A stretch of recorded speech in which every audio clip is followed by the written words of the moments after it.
Но вот и смерть. Увы, уходишь. Родню глазами ты обходишь. Рыдает мать, отец молчит. В кроватке твой сынок кричит.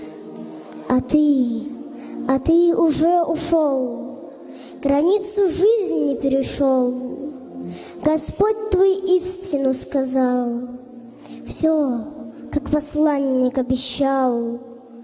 Могила, тьма и топот ног.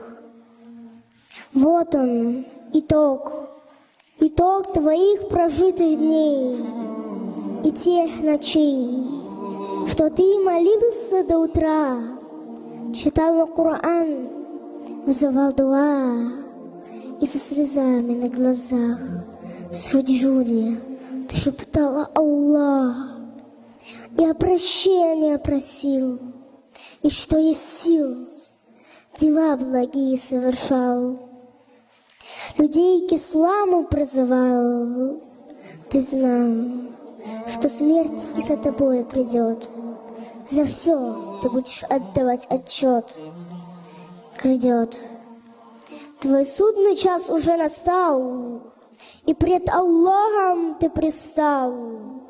И многое уж позади, а впереди допрос пред Господом миров. А ты готов?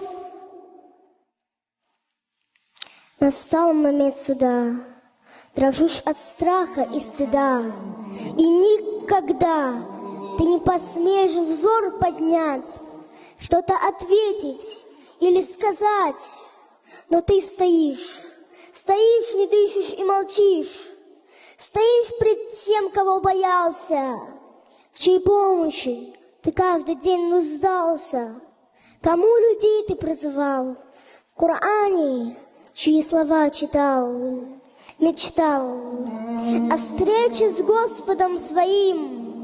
Он Ар-Рахман, Он Ар-Рахим.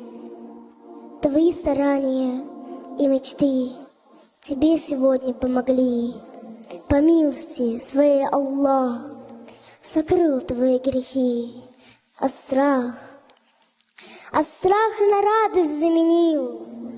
Тебя простил, Он в рай велел тебе войти, навеки счастье обрести. И ты вошел, а на пути прекрасный горе и красота, что не видал ты никогда.